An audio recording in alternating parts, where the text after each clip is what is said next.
अच्छा, बसीर को आप सपोर्ट करते हुए नज़र आ रही हैं क्योंकि आपने एक दूसरे के साथ काम किया हुआ है अच्छा खासा। तो क्या कहना चाहेंगी बसीर किस तरह का गेम खेल रहे हैं? आपको कितना अच्छा लग रहा है उनका ये गेम?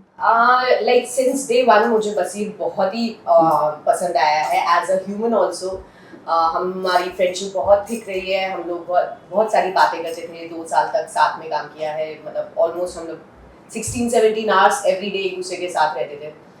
तो अभी जब मैंने उसको बिग बॉस हाउस में देखा, he is exactly the same person जैसा वो सेट पे होता था। उसमें कुछ भी चेंजेस नहीं है।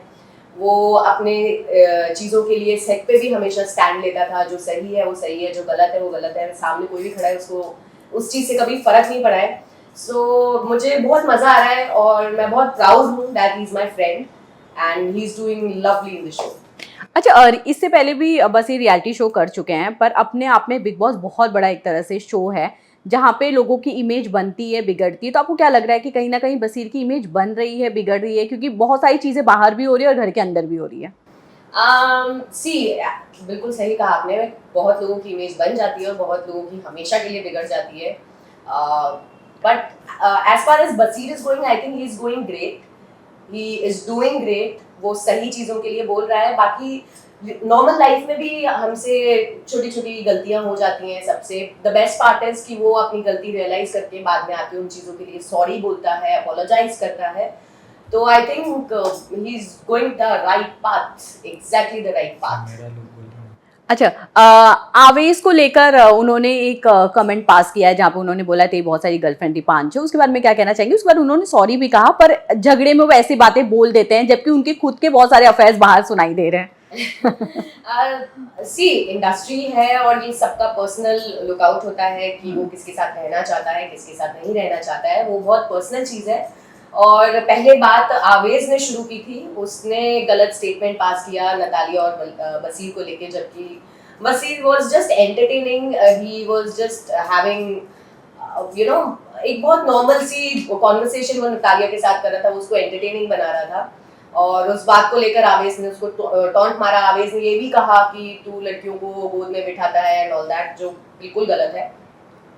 उसके अग्रेशन में हीट ऑफ द मोमेंट में बसीर के मुंह से एक स्टेटमेंट निकल गया। But the best part is Baseer ने उसके बाद उस स्टेटमेंट के लिए सॉरी कहा, अपोलोजाइज किया। लेकिन आवेज ने उसको रिटर्न अपोलॉजी नहीं दी और उसने उस बात को रियलाइज नहीं किया कि उसने कुछ भी गलत किया है बसीर के साथ। इसके अलावा जब शो शुरू हुआ था, फरहाना और उनकी जम के फाइट हो रही थी बसीर की, उसके बाद उनका एक तरह से लव एंगल क्रिएट बाहर इंस्टा पे सोशल मीडिया पे बहुत वायरल हो रहा था, उनका चंक निकाल निकाल के। आप क्या कहना चाहेंगे? उसके बाद उनका लव एंगल क्रिएट किया जा रहा था, आपको लग रहा है कि ऐसा बसीर है कि पहले जिससे बहुत झगड़ा करेगा उसके बाद उनके साथ अफेयर में भी आ सकता है? ऐसे हम सभी हैं, हमें पता नहीं होता हम कब किससे अट्रैक्ट हो जाते हैं। स्टार्टिंग में बहुत बार ऐसे हमारे सेट्स पे भी होता है कि किसी को एक्टर के साथ हमारी नहीं बनती है और बाद में उसी के साथ हम बेस्ट फ्रेंड्स हो जाते हैं। So you never know, it's every person's personal take. But जहाँ तक बसीर और फरहाना की बात है, obviously we all know, Farhana खुद एडमिट करती है कि वो टॉक्सिक है। वो जानबूझ के लोगों को जाके पोक करती है और वो सबके और बसीर जैसा इंसान है, वो फालतू किसी की कभी नहीं सुन सकता। He will give it back. अगर आप उस तक आएंगे तो वो सुनाएगा ही सुनाएगा। तो अब जो एंगल है दोनों के बीच, फरहाना अपने आप को उन लिमिट्स में रख रही है। तो I think they are sharing a better relationship right now. अच्छा, फरहाना बहुत अच्छे खासी नजर आ रही थी, पर आफ्टर जैसे ही सलमान ने उनको डांटा उनकी चीजों को लेकर, उसके बाद कहीं ना कहीं पूरी तरह से गायब नजर आ रही है। उसके बारे में आप क्या कहना चाहेंगे? ऑब्वियसली फरहाना नजर आ रही थी, पर फरहाना जिन चीजों के लिए नजर आ रही थी वो सिर्फ लोगों को जाके पोक कर रही थी, गलत स्टेटमेंट्स पास कर रही थी, फाउल लैंग्वेज यूज कर रही थी। और सलमान जी ने उनको डांटा, बहुत बुरी तरीके से डांटा और उनको बोला कि यू ऑल, आप बाहर बहुत गलत दिख रहे हो, जो बहुत गलत दिख रही थी। अब आई थिंक उसके पास और कुछ करने के लिए है नहीं। So that's why I think she is missing. अच्छा, बसीर ने कमेंट पास किया था बिग बॉस हाउस में कि वो गलत एक तरह से शो में आ चुके हैं, फिलहाल उनको किसी और सीजन में होना चाहिए था, यहाँ नहीं होना चाहिए था। उसके बारे में क्या कहना चाहेंगी? जिस पे बहुत ज्यादा ट्रोल्ड भी हुए थे। आई थिंक उसका मतलब, बसीर का मतलब ये नहीं था कि कंटेस्टेंटशिप है। हाँ। उसका मतलब ये था कि ऑब्वियसली जो चीजें चल रही थी और कोई भी no one was friends with him and no one could understand him.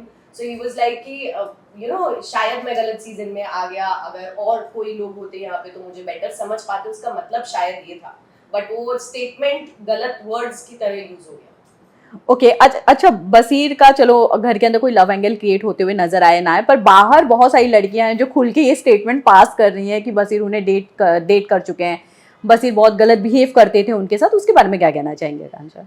मैं जहां तक बसीर को जानती हूँ, बसीर कभी किसी लड़की को डिसरिस्पेक्ट नहीं कर सकता। एक स्टेटमेंट जो मेरी लाइफ में कुछ चल रहा था उस टाइम पे, बसीर ने मुझे बोला था कि like I was confused in my life कि मैं क्या करूं, this is how the other person treats me.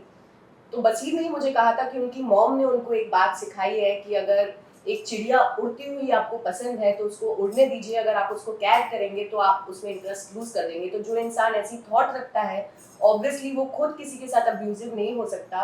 बसीर अपनी मॉम के बहुत क्लोज है और उनको बहुत रिस्पेक्ट करता है, और वो हमेशा बोलता था कि मेरी मॉम ने मुझे सिखाया कभी किसी लड़की के साथ डिसरिस्पेक्ट से बात भी नहीं करना।